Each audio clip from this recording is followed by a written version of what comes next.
Disneyland Park in Anaheim, California holds a special place in my heart.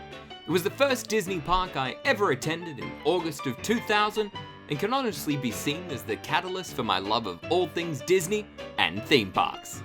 Since then, I try to head back to the Disneyland Resort every few years to see how many of my favorite attractions are still there and all the things that have changed since my last visit. Disneyland Park has the history and magic that no other Disney park on Earth can ever match, being the only park Walt Disney himself ever stepped foot in. And whilst the park has changed a lot since its opening in 1955, over the last 64 years it has grown into my favourite theme park in the world to visit. For Review Time, I'm Luke Carroll, and this is our review of Disneyland Park in Anaheim, California. Family rides, 10 out of 10. Disneyland may very well have the most rounded selection of family rides in any theme park I've ever been to. It's a Disney park, so of course you expect the family rides to be spectacular, but Disneyland truly goes above and beyond what is expected. There is so many great rides crammed into the park, and almost everywhere you turn is another great ride to experience with your family. Fantasyland here really shines, being filled to the brim with rides, experiences, and characters, a lot of which aren't available anywhere else in the world, such as the amazing Alice in Wonderland dark ride where you take a trip down the rabbit hole into Wonderland. You could also take a trip to hell on the fan favourite Mr. Toad's Wild Ride. These two join the plethora of classic Fantasyland dark rides that let you ride through the stories of Peter Pan, Snow White, and more. Disneyland is also the only Disney park in the world which still has its submarine voyage, though rather than journeying 20,000 leagues under the sea, you now take a journey down under with Nemo and friends, giving us Australians an attraction that makes us really feel like we are back at home in the Great Barrier Reef. Well, if it was still alive and had talking fishes, that is. All of your other Disney favourites are here as well, such as It's a Small World, the Disneyland Railroad, and the original, and arguably best version, of Pirates of the Caribbean. Thrill rides, 8 out of 10. Whilst a lot of the bigger, more thrilling attractions are located across the Esplanade at Disney California Adventure, Disneyland manages to bring some strong, thrilling experiences, especially for a Magic Kingdom-styled park. The park includes the expected hat trick of mountains, including Splash Mountain, a great, recently plus version of Big Thunder Mountain, as well as my favourite version of Space Mountain. That is, at least when it isn't overtaken by Hyperspace Mountain or Ghost Galaxy. The classic three mountains are also joined here by their older brother, the original Disney mountain, the Matterhorn bobsleds, which is still an iconic experience, though it is still incredibly rough, even with the recent retracking of the entire ride. The real standout for the park though has to be Indiana Jones Adventure, Temple of the Forbidden Eye, which happens to be my favourite ride at the Disneyland Resort and one of my top 3 favourite dark rides in the world. Indy really is the perfect mix of theming and thrills, using the enhanced motion vehicle to tell an amazing immersive story from beginning to end, as you swerve away from snakes, dodge poisonous darts, and escape the path of a rolling boulder, in an original story that isn't just a simple retelling of any of the films. Experiences, 8 out of 10. Disneyland is packed with little nooks and crannies that will often feature unique experiences for you to explore.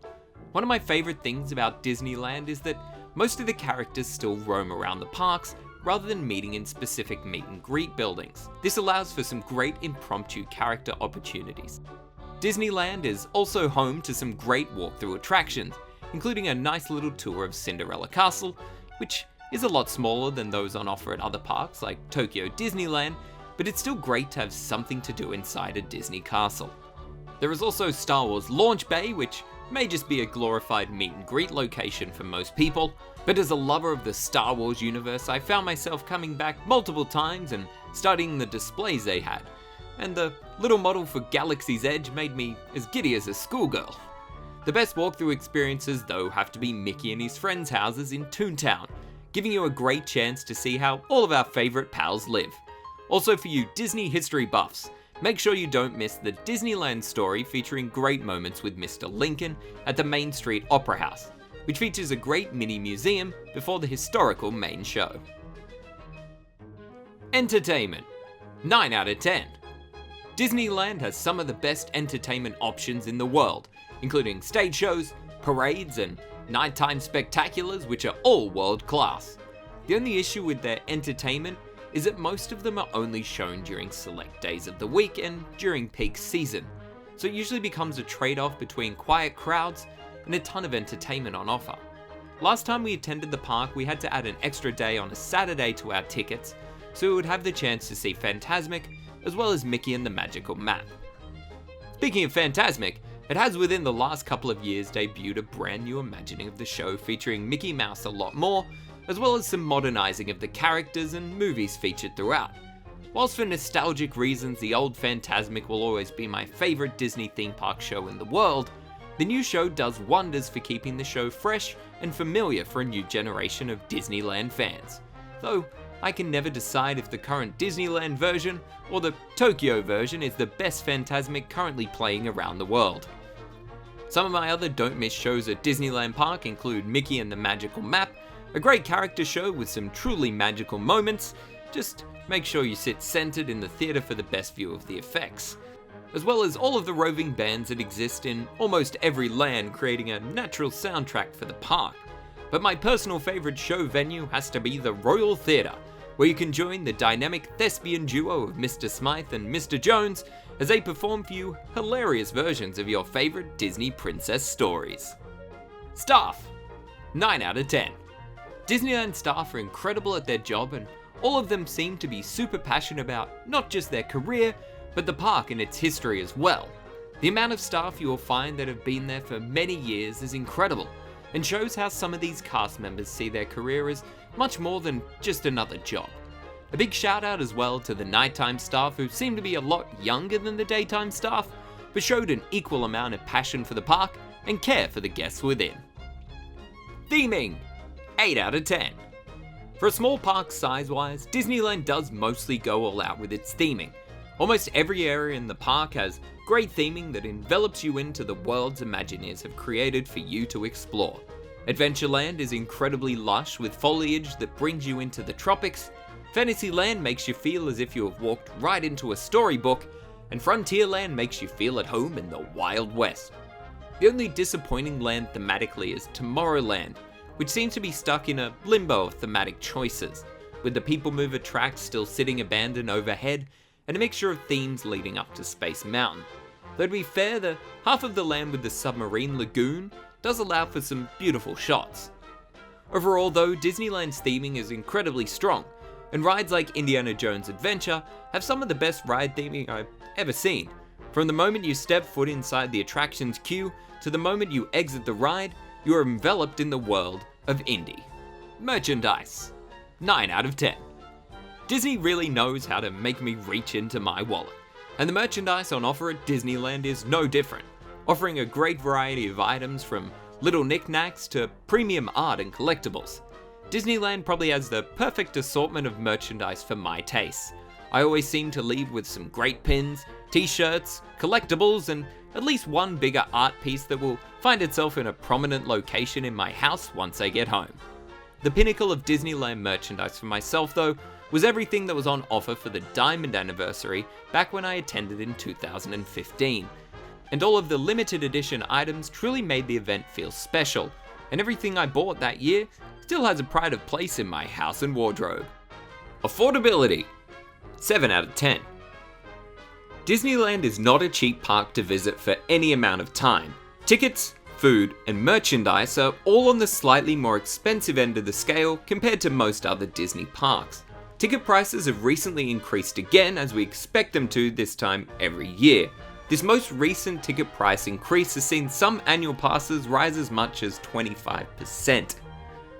For day-to-day ticketing, Disneyland uses the demand and date-based ticket prices, with them ranging from $104 to $149 for a single day, single park ticket, depending on the time of the year and the day of the week.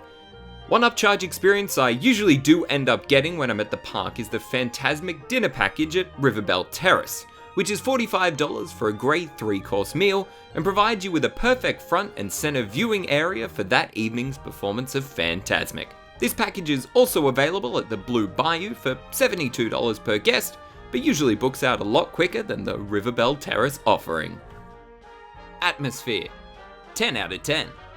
Disneyland does an incredible job of immersing you within its magical atmosphere, which is created just as much by the cast members and other guests as it is created by the attractions and theming.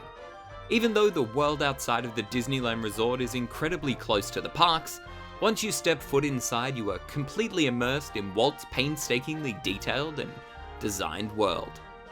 Everywhere you look around the park, everyone seems to be having a great time whatever they are doing, whether it's riding an attraction, watching a pop-up show, trading pins with other guest pin traders who will randomly set up around the park, or even just sitting on the porches of the buildings of Main Street USA and people watching. Also, the music used throughout the park and featured in this video really helps bring the atmosphere of Disneyland to life and greatly characterizes the painstakingly detailed lands. Services, 9 out of 10. Being a small park size-wise, Disneyland is relatively easy to find your way around, even for a first-time visitor. Just be aware that the entrance to some attractions, such as the Sleeping Beauty Castle walkthrough, can be a little hidden within the park, but don't be afraid to ask any of the cast members for assistance that I'm sure they'll be happy to provide. The small park size does, however, mean that the park can feel a lot more crowded than it actually is, with walkways often becoming clogged at points of the day, and especially during the nights, where entire areas can be closed off to try and prevent crowding. Also, being so close to Disney California Adventure makes park hopping a sub 5-minute journey, which is especially useful if you have Max Pass and manage to get a pass for a ride across the Esplanade. Speaking of Max Pass, while we generally aren't a fan of paid fast passes here at ReviewTyme, we do recommend Max Pass at its current $15 price. It gave us the opportunity to ride a wider variety of attractions and even manage re-rides on all of the bigger rides on a relatively busy Saturday in the park. But we would be wary of the value of this pass being lost if we see many more further price increases. Final thoughts. Disneyland Park is the Disney park I find myself most often craving to revisit. It provides its guests with an unrivaled collection of attractions, entertainment, and experiences, all wrapped up in a historical envelope that no other park can rival. This year marks a big turning point for the park, with Star Wars Galaxy's Edge opening later in the year. And whether you think this land belongs in this park or not, what we are seeing from the land so far looks like it will set a new bar for immersion and theming for the resort, and I can't wait to see the park enter a new era. ReviewTyme's final score for Disneyland, 87 out of 100. The one thing though that will never change at Disneyland for me is the memory that I have in that park, across all my visits. And I want to thank my grandmother for introducing me to this magical world of Disneyland all the way back in 2000 when I was only 8 years old. You have left a lasting legacy on me and my life.